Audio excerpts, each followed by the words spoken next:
Live and local with coverage you can count on. This is WNEM TV5 News at 6. A peaceful evening on a quiet street thrown into chaos by flashing lights and police tape. This after a man is found dead inside his home and foul play is suspected. Police are investigating the man's death as murder, making it the first such crime in the city of Burton in nearly 3 years. TV5's Faith Gantner has more on this developing story. A quiet neighborhood in disbelief after 76-year-old Edward Kuhl was found dead inside his home here on Glade Street in Burton on Monday night. I want justice for him. I think it's sad. And my security's gone, as is our whole neighborhood. Nanette Hobbenstricker lives right next door to Kuhl's home. I know whoever did this needs to truly be punished to the full extent, because this is terrible. He's a senior citizen. Police say this is the first homicide investigation in Burton since 2013. This is something that's a rarity for us. Lieutenant Michael Odette says police don't have a suspect, but they're following several leads. He says he doesn't think the killing was random. It appears that there were some items that have been taken from within the home.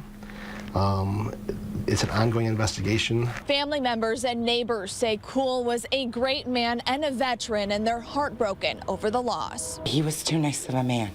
He loved his Pomeranian. And this is a very sad day. In Burton, Faith Gantner, WNEM TV5. And if you have any information, please call the Burton Police Department. Stay with TV5 and WNEM.com for continuing coverage on this developing story on air, online, and on your mobile device. Some rain showers hanging over mid-Michigan tonight as the wind continues to howl, and that could be the theme for the rest of the week.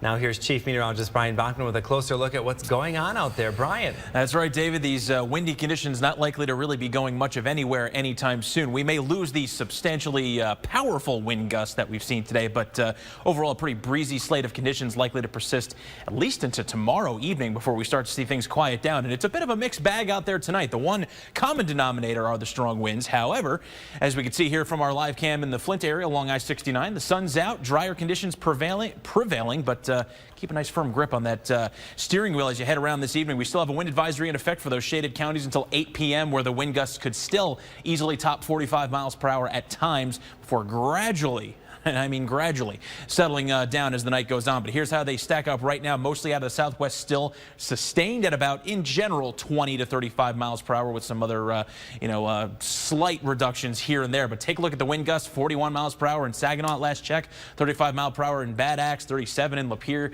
You kind of get the point. These winds still mean business out there this evening, so just factor that into your evening travels and plan accordingly on the roads. We'll also keep the chance of a stray shower in the mix well into the overnight period, but it's granted a bit more isolated as the night goes on. Winds, as you can see, not really backing off even slightly until tomorrow morning as our overnight temperatures cool pretty quickly, at least compared to the last few nights anyway, down into the low 40s, even a few spots not out of the question to see some upper 30s before the night is all said and done.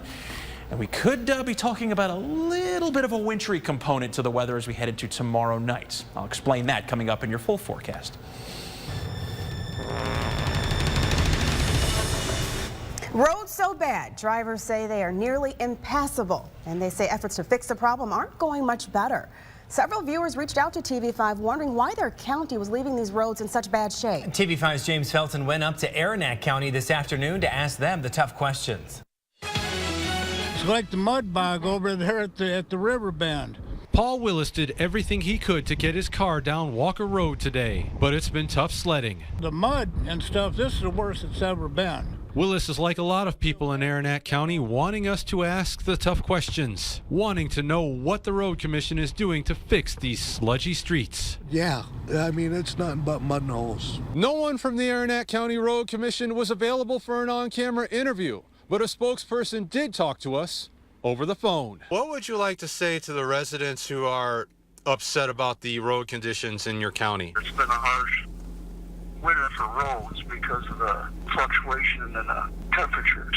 Blair Dyer is the superintendent of the Aranac County Road Commission. He says this is the worst he's ever seen the roads here. He blames a rapid warm-up for creating the extra moisture in dirt roads, causing a muddy mess. Dyer says the gravel roads are holding up better, but says the funding isn't there to convert all dirt roads to gravel. Normally it takes about 25,000, 24,000 to 25,000 Now it's just on the road a mile. Dyer is urging people to be patient, saying there's not much his crews can do until the water on these streets dries up. I think we're over the worst of it.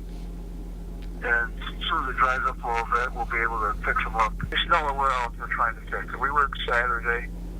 They're trying to help, but right now the rain we had, stuff that didn't help as much either.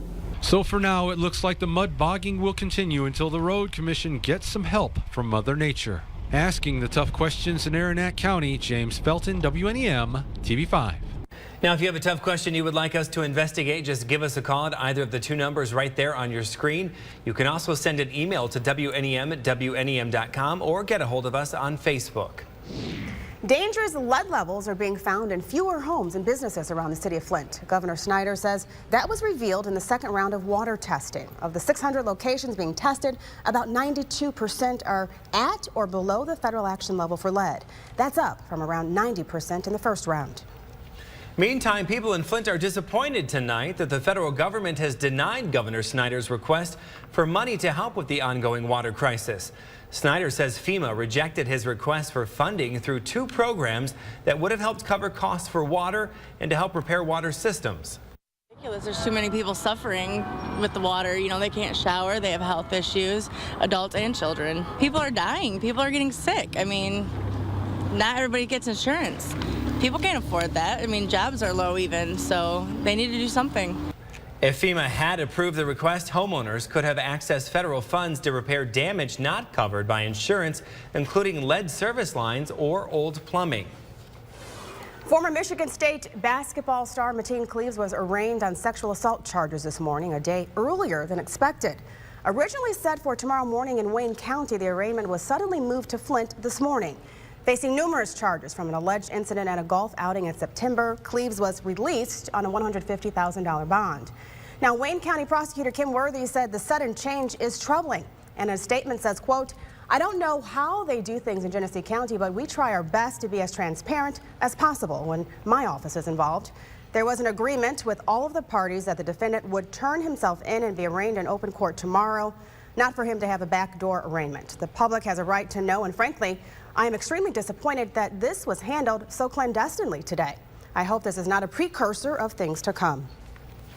More local news. Another Mid-Michigan icon will be immortalized in bronze. Every year as part of the Back to the Bricks event, organizers commission a statue to be built honoring a local auto pioneer.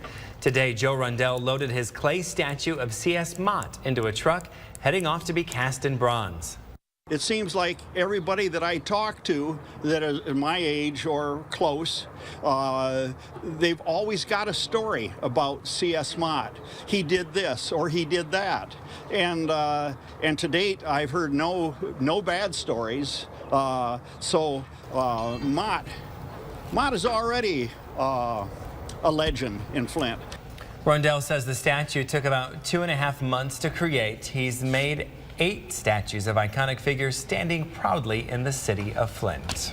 And GM recently invested millions into its plants and facilities here in mid-Michigan. Today, our cameras went inside to see the newly revealed renovations. You're watching TV5 News at 6, serving Tuscola, Shepherd, Standish, and your hometown too. It's coverage you can count on.